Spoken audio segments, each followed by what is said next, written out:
One of the first things I do in any Football Manager save is to get the staff that I want into the club straight away. I think it's very, very important, and today I'm going to talk to you about some of the best staff members in the game.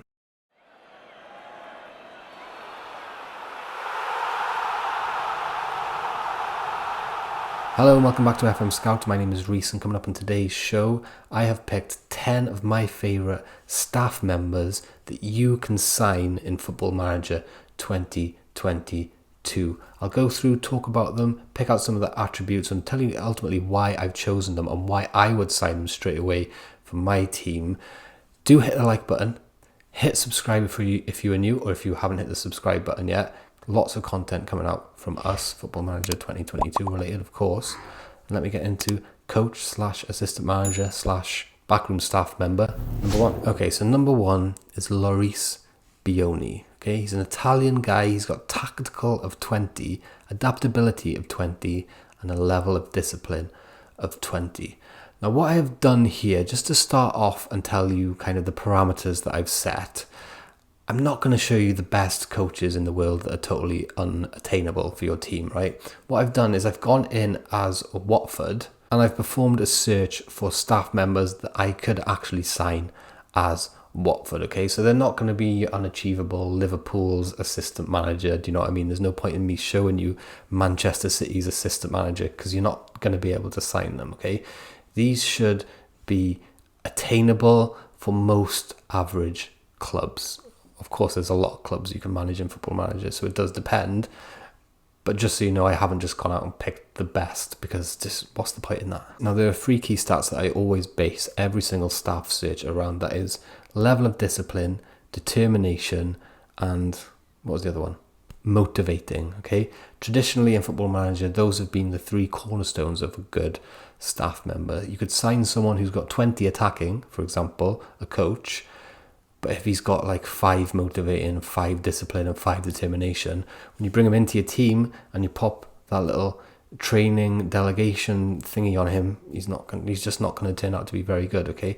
So always underpin your staff searches, in my opinion, with those 3 stats. I call them the Holy Trinity. Rhys Bioni then, he's obviously backing up that Holy Trinity with a massive 20 for his tacticals, okay? He's also decent at attacking, so you can whack him straight away on attacking tactical, and you got yourself a really, really good coach. Now, I know that you're not always going to be able to sign one single coach for every single coaching discipline that you've got at your club, right? Some clubs just don't have that facility or that budget to be able to employ that many staff members, okay? So people like Bioni are really, really key when they can spread their disciplines really, really well. So attacking 14, fitness 14, mental 14, tactical 20.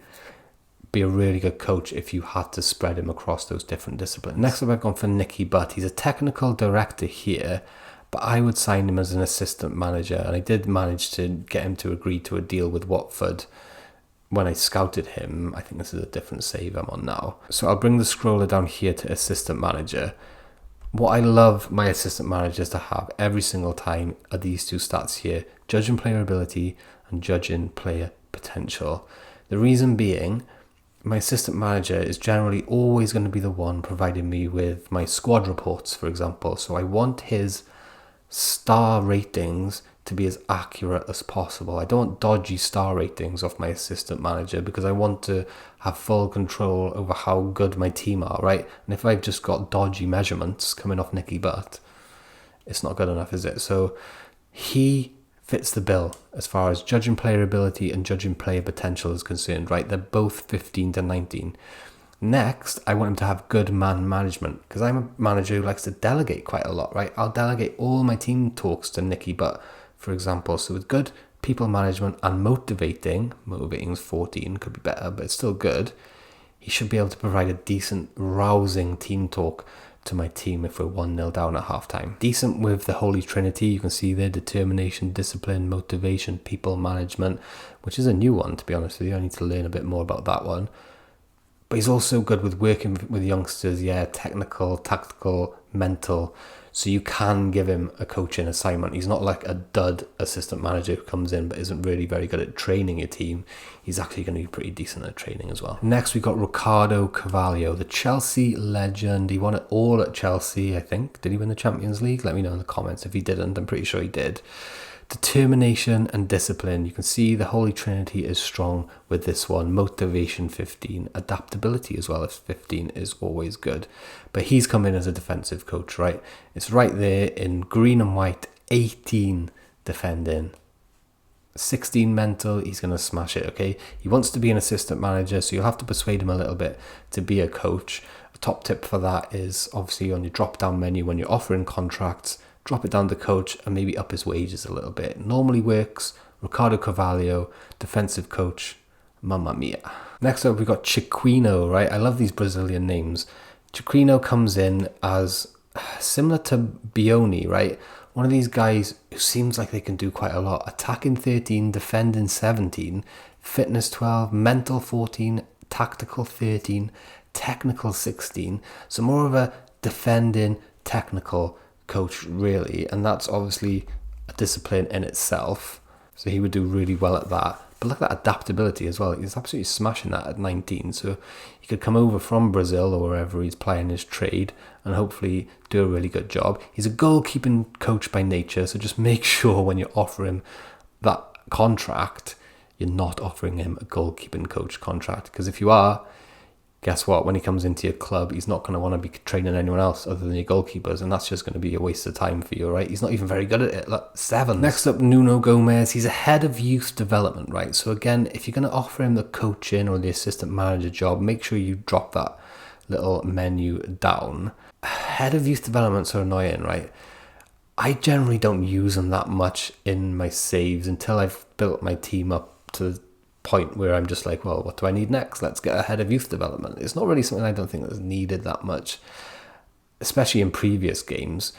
But what you do see is a lot of wasted talent there in terms of attributes. You see heads of youth development, a lot of regens and stuff with huge attributes in terms of judging player ability, judging player potential, and the Holy Trinity, for example. So if you can get these heads of youth development that offer so much and get them into your coaching team, it's definitely the way forward. And Nuno Gomez fits that bill, right? Attacking 19, mental 16, technical 17, and working with youngsters 18. He's absolutely smashing it. Tony Ruiz next, and you don't really need to say much about this guy. You just need to look at those attributes. He wants to be a fitness coach, and he can coach whoever he wants in my team. Look at that. Working with youngsters 16, technical 12, tactical 17, mental 13, fitness 16, defending 17, and attacking 14. The Holy Trinity, determination, level of discipline, and motivating, pretty decent. Motivating's only 12 though, but he's got a judging player ability and judging player potential as well. I wouldn't mind having him as my assistant manager. This guy's that good. 2 directors of football next, but again, for me, I would be wanting to employ them as a coach. I don't really see the importance of directors of football, technical directors. They're nowhere near as important as coaches and assistant managers for me. So let's head on down here to his coaching attributes, and you can see tactical 17, okay? Bang. Snap him up. Tactical 17, 13 for fitness and attacking 11, working with youngsters 19. But what underpins it is that Holy Trinity there.